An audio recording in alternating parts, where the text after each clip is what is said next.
Hey, this is going to be someday, Thursday, January 16th.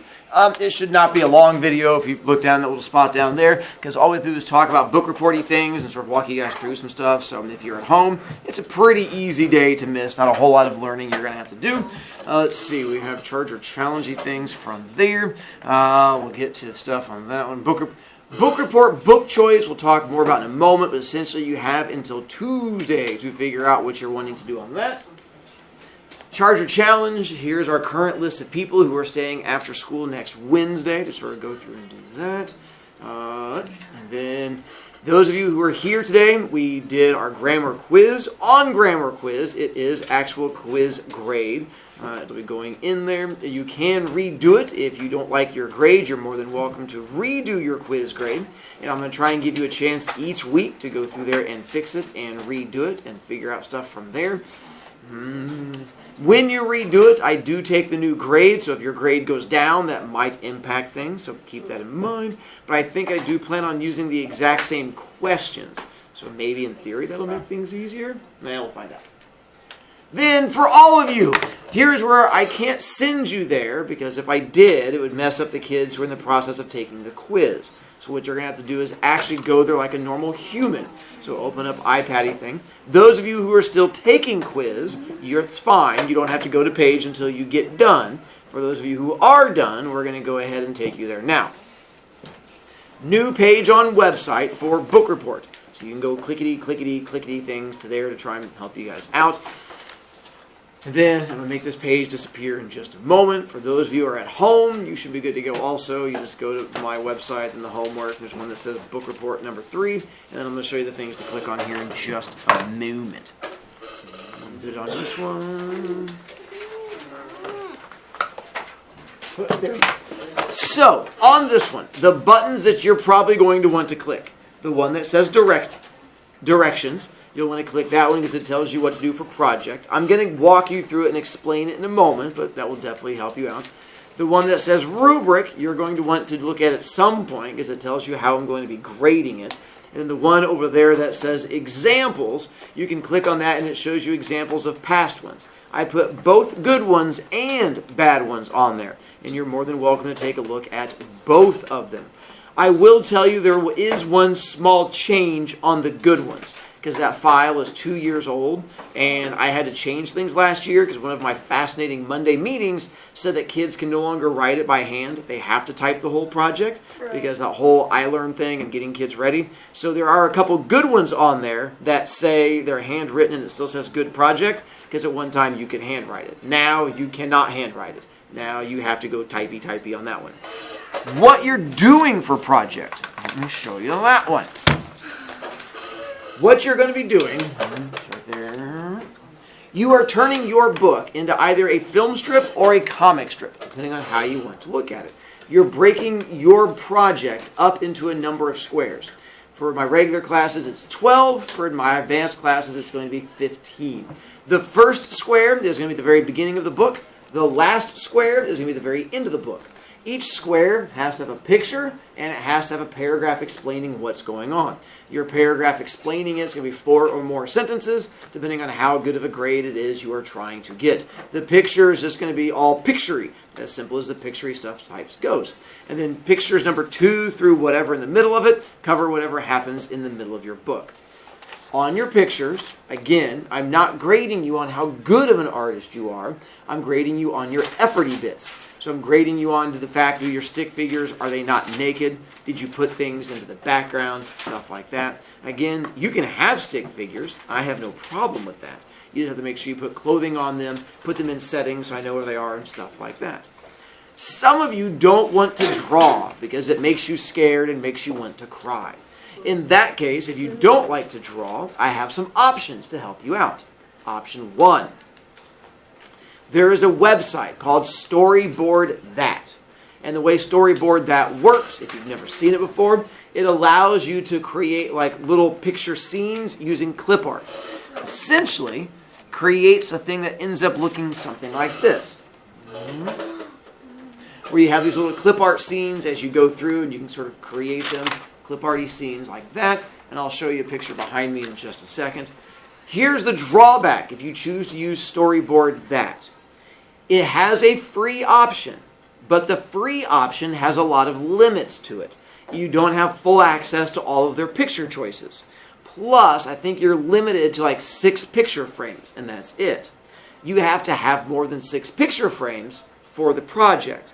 If you're my regular class and you want an A, you have to have 12. 6 is not 12. The workaround to that is, what you can choose to do is create your 6, print them off, and then delete them, and then just create a new 6. That's absolutely fine as long as you don't lose them. If you can organize yourself that way, more power to you. Another option is to use more than one email address and create more than one account. Have one account for the first half of the book and then a second account for the second half of the book. If you don't want to do that, there's a third option, which is called paying for it. And it costs like $10 because I had to buy it for my daughter. And so it's a thing you can look at. But if you don't want to spend the $10, I completely understand. There's also a fourth option. Fourth option is the one that's right over here. Nope, bad, not that one. This one is one that's right in the middle of my example-y ones. And that was a kid who found out a way that you can just create your own. If you go into PowerPoint and then you just use Google and you can just Google random pictures and you can create your own by putting them in there and like moving around to the next one. It doesn't work quite as well, but it was creative and that's fine with me. I have no problem whatsoever if you want to do any of those options. Storyboard that. There's an example of what it sort of ends up looking like. Then I had another kid who problem solved and said, I don't want to draw and I don't want to do storyboard that. Instead, can I take pictures of myself acting out all the different scenes? And I said, game on. So I have a project also where they went through and it is pictures of them acting out each scene with their friends and family. And it's like her dying and her bleeding and her being attacked by a monster. And so she went through there and acted out all the different scenes. It's The Lightning Thief by Percy Jackson, if you can imagine them acting. And so if you want to do that, more power to you also. Absolutely fine with that. My only requirements for the picture is it shows effort was put into it, it shows creativity, and it shows me what's going on in that particular scene. How you achieve that is kind of up to you. I've shown you options, but if you're creative and come up with something else, that is absolutely fine with me. I have no problem with that at all. Then, this requires walking. This is like ASL for bring me your paper. For figuring out how many you have to have, let's see what's there. Oh, there's no last name on there. In my regular classes, if you are wanting an A, you have to have 12 pictures. The thing that's in the parentheses is pictures plus paragraphs. Because every picture you do, has a paragraph that goes along with it. So it's showing you 12 pictures, then you have to have 24 pictures and paragraphs combined. If you're in my advanced class, I'll show you your screen in just a minute too.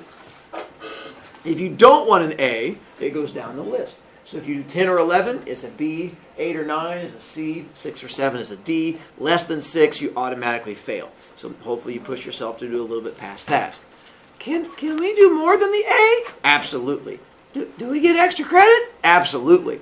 So you're more than welcome to go above and beyond. This is going to be another project where there's going to be multiple different chances to get a whole bunch of extra credit on it. Of the 70-point grade, you could easily get 80 or 90 points if you wanted to. So it's completely up to you if you are wanting to control your grade. If you're in my advanced class, it's 15, 13, 11, and 9.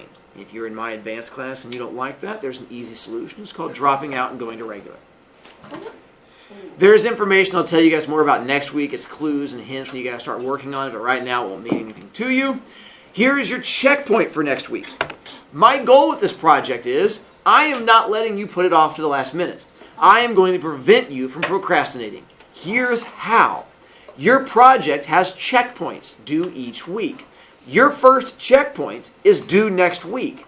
If you're in my regular class, your first checkpoint is a square due next Friday. You're going to have a picture drawn or a paragraph typed by next Friday. We have to finish the book by Friday? No, special child. You have to read the first 5 or 10 pages by next Friday. Far enough to figure out what your first major scene is, and you have to go through there and do the drawing. That's what I'm looking for. Then the week after that, you're going to have another checkpoint and another checkpoint. And my goal is that each week is going to have checkpoints, so you can't put it off and wait to the last minute.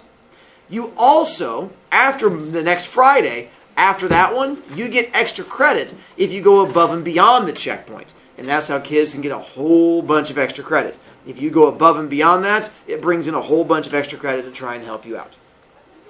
Oh, if you're in my advanced class, you don't have one due next week, you have two due next week. So you have to have both a paragraph and a picture due, or two pictures, or two paragraphs, or something like that.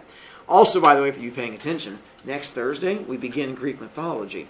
So also, Tuesday, Wednesday, we're going to begin doing your next speech for a grade, which I'll tell you more about here in a moment. EJ, here's your paperback for you guys. Questions as far as the book reporting thing goes, or any of the information I'm just throwing into your brain?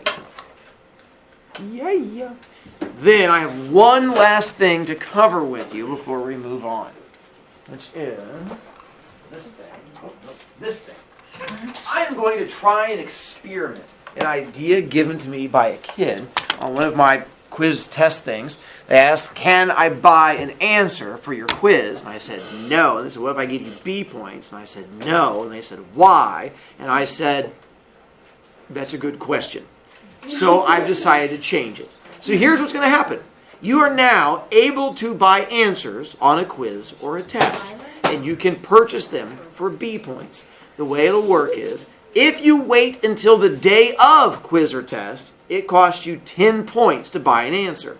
And the way it works is, now you can't go below 25, so you can't try and go down and get yourself a detention. But as long as you've been responsible and you've kept points, you can just buy an answer. You get to the quiz, you can't figure one out, you tell me I want to spend 10 points, I'm more than happy to charge you the 10 points, and I will give you that answer. And it gives it to you the correct answer, and you are good to go. But, because my goal is to teach responsibility, here's what else I'm going to do to try and help you out. You can prepay for your answers, and you can buy them ahead of time. So if you're responsible enough to buy it ahead of time, it becomes a discount. So if you buy it a week ahead of time, it's only 8 points. If you buy it 2 weeks ahead of time, 6 points.